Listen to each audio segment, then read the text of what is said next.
नमस्ते।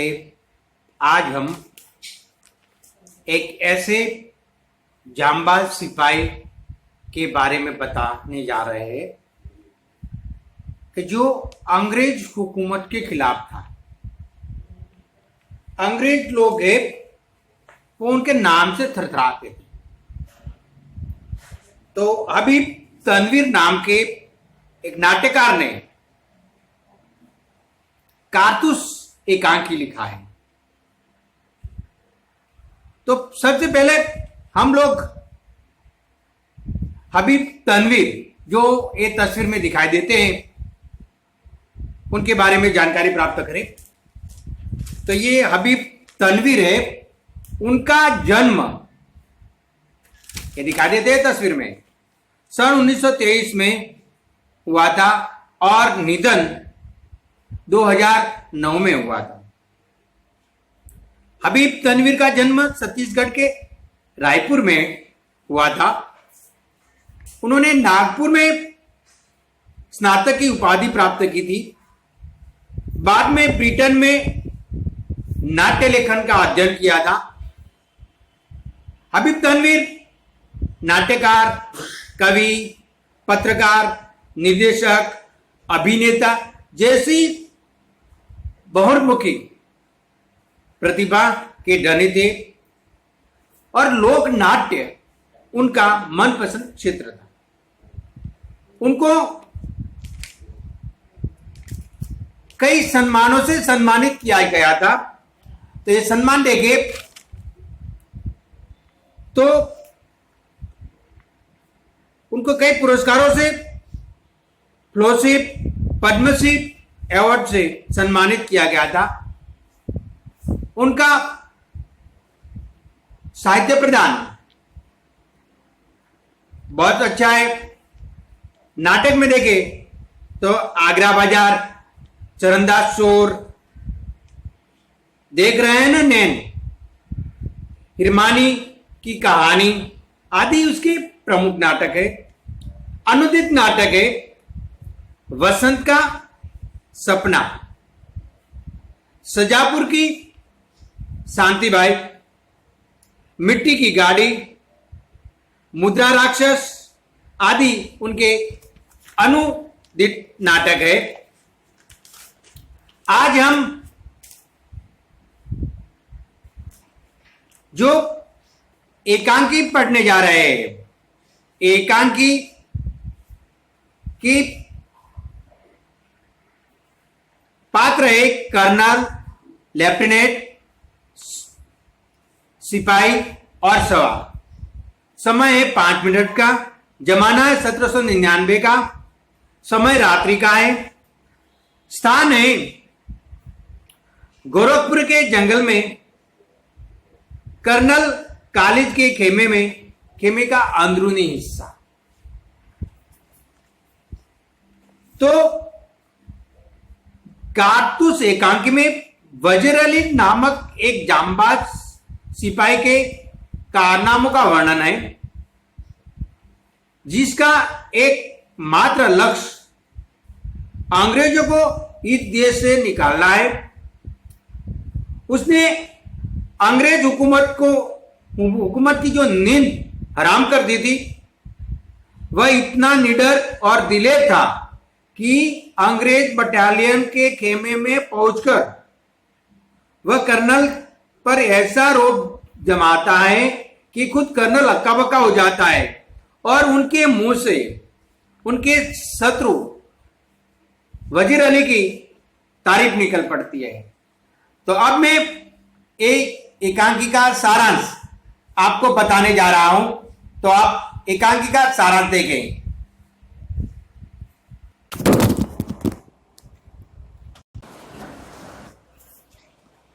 एकांकी का सारांश। प्रस्तुत कारतूस एकांकी में वजीर अली नामक एक जांबाज बहादुर सैनिक के कारनामों का वर्णन है। अंग्रेजों के प्रति उनके दिल में नफरत थी। अंग्रेजों को इस देश से निकालना उनका लक्ष्य था।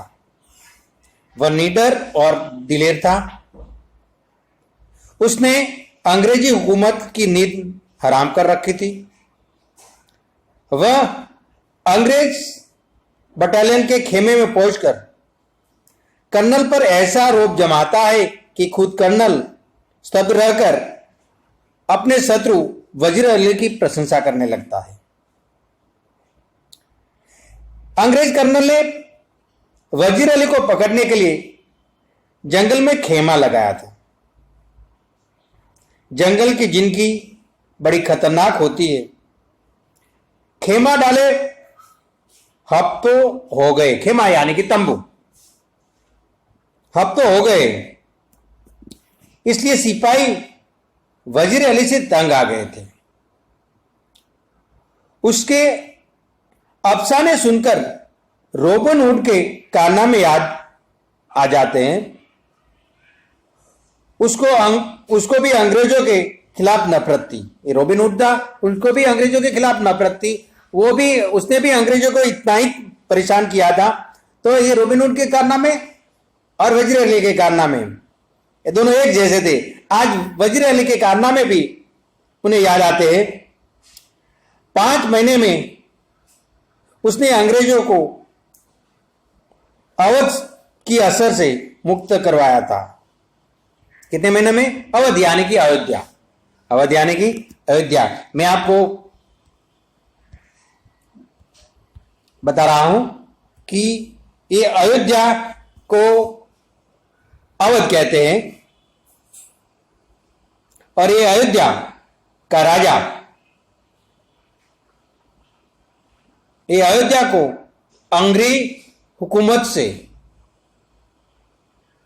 उनकी असर से मुक्त करवाना चाहता था। अभी अवध पर सादत अली यानी कि आसिफ उद्दौला का भाई है, और सादत अली, आप देख सकते हैं ये सादत अली और आसिफ उद्दौला, ये दोनों भाई है।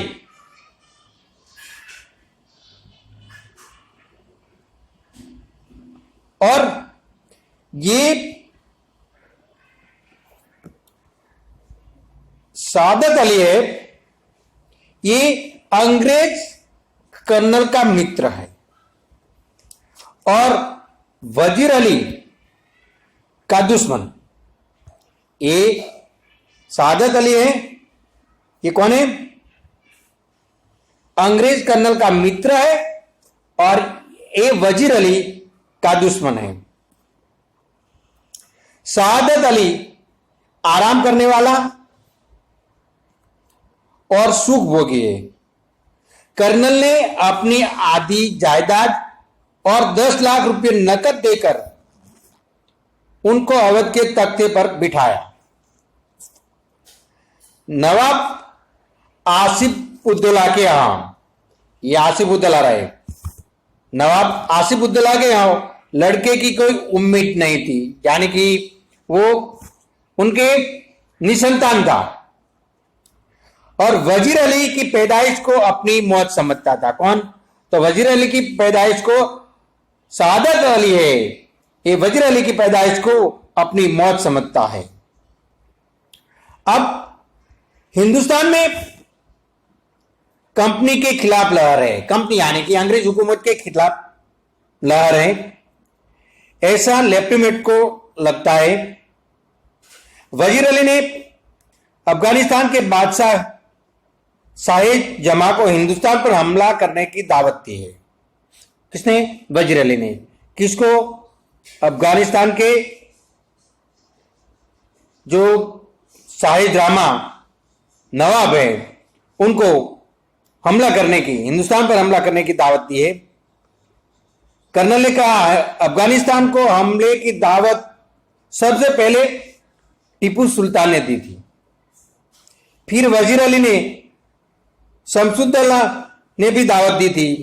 शमसुद्दौला एक बंगाल के नवाब का रिश्तेदार भाई था जो खतरनाक आदमी था। उसका मतलब यह हुआ कि कंपनी के खिलाफ सारे हिंदुस्तान में एक लहर दौड़ गई है। अगर वह सफल हो गया तो बक्सर और प्लासी के कारनामे व्यर्थ हो जाएंगे। बक्सर और प्लासी का युद्ध भी वो हमारा व्यर्थ हो जाएगा। और अब कंपनी को जो कुछ लॉर्ड क्लाइव के हाथों मिला था वह सर लॉर्ड वेलेस्ली के हाथों से खो बैठेगी। वजीर अली खतरनाक आदमी था। उनके साथ थोड़े आदमी थे। व्यक्तिगत रूप से वह बहादुर आदमी था। उसको पद से हटाने के बाद कर्नल ने वजीर अली को बनारस भेजा। अवध पर के जो पद था इनसे हटाने के बाद कहां पर भेजा? वजीर अली को बनारस भेजा। 3 लाख रुपया सालाना आमदनी तय की गई थी। 3 लाख रुपया पगार, आमदनी यानी पगार। 3 लाख रुपया सालाना 1 साल के लिए आमदनी तय की थी। कुछ महीने के बाद गवर्नर जनरल ने उसे कलकत्ता तलब किया। तो थोड़े महीने के बाद बनारस से कलकत्ता में ट्रांसफर कर दी, तलब किया।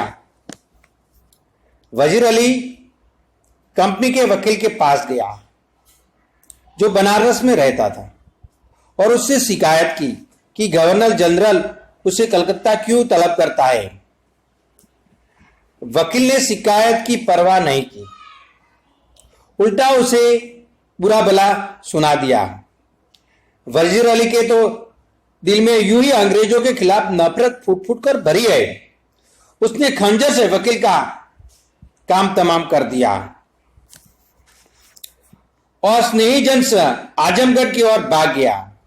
आजमगढ़ के शासक ने उन लोगों को अपनी हिफाजत में घाघरा नदी तक पहुंचा दिया। तब से ये कारवां इन जंगलों में भटक रहा है। ये आजमगढ़ के जंगलों में वजीर अली अपने परिवार के साथ भाग गया है, वकील की हत्या करके। अंग्रेज लोग उसके पीछे है और आज जंगल में, ये आजमगढ़ के जंगलों में खेमा डाले बैठे हैं कि वजीर अली हमारी पकड़ में आ जाए। वजीर अली की यह स्कीम यह थी कि वे नेपाल पहुंचकर अफगानी हमले का इंतजार करें। और आजमगढ़ के जंगलों से कहां पहुंच जाना चाहता था? नेपाल में पहुंच चाहता था और अफगान के हमले के इंतजार करता था। जैसे एक और अफगानिस्तान हमला करे तो दूसरी ओर वजीर अली, तीसरी ओर टीपू सुल्तान, चारों ओर से हमला करते, ये इंतजार करते रहे थे। अपनी ताकत बढ़ाए, नेपाल में रहकर या तो आजमगढ़ के जंगल में रहकर अपनी ताकत बढ़ाना चाहता था। सादत अली को उनके पद से हटाकर खुद अवध का कब्जा करे। सादत अली को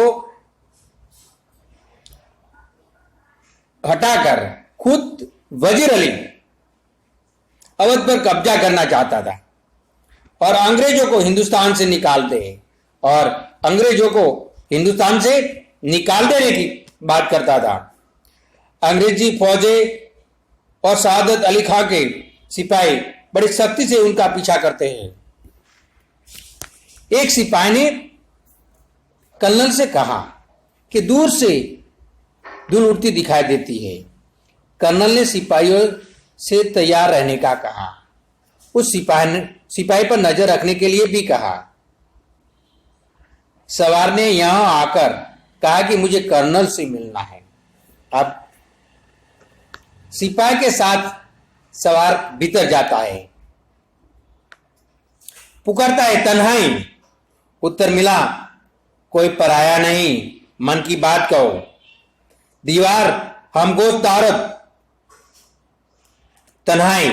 लेफ्टिनेंट ने सिपाही को बाहर जाने के बाद सवार से कहा, आपने इस मुकाम पर खेमा डाला, क्यों खेमा डाला है?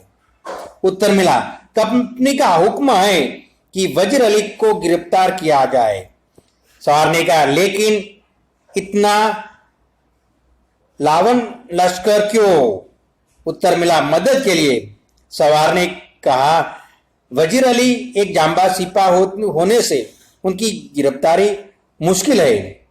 कर्नल ने सवार से पूछा, आप क्या चाहते हैं? सवार ने कहा, वजीर अली को गिरफ्तार करने के लिए चंद कारतूस। वजीर अली को पकड़ना हो तो हमें थोड़े कारतूस दीजिए। कर्नल ने 10 कारतूस देकर उनका नाम पूछा तो मालूम हुआ कि वह स्वयं वजीर अली था। उनकी जान बचाकर वह सवार चला जाता है। वह इस तरह सवार ने कर्नल से कारतूस हासिल किए। वजीर अली एक जांबाज सिपाही था। यह कथन खुद कर्नल करते हैं। वजीर अली एक अज्ञात सवार बनकर कर्नल के पास आते हैं, उनके खेमे में जाते हैं, तन्हाई मांगकर उसके साथ वजीर अली के बारे में बात करते हैं। गिरफ्तार करने के लिए चंद कारतूस मांगता है। कर्नल उनको 10 कारतूस देकर नाम पूछने पर मालूम हुआ कि वह स्वयं वजीर अली था। यह जानकर कर्नल हक्का पक्का हो जाता है और दबी जबान से अपने आप से कहता है, एक जांबाज सिपाही। दूसरे सैनिकों से पूछने पर कर्नल क्या कहता है कि कौन था, ये सवार आया था वो कौन था? तो कर्नल कहता है कि एक जांबाज सिपाही। ठीक है, एक कारतूस एकांकी की कहानी मैंने आपको समझाई। दूसरे पीरियड में सभी पात्रों के साथ, इसमें निकलते हुए प्रश्नों के साथ, छोटे मोटे वैकल्पिक सभी प्रश्नों के साथ हम आपको अगले पीरियड में मिलेंगे। लेकिन 2-2 एकम के 3 टेस्ट होने वाले हैं। तो पहले 2, 3, 4, 5, 6 एकम तक सब अपनी तैयारी में बैठे। मैं कुछ ही दिनों में ये टेस्ट आपको देने वाला हूं।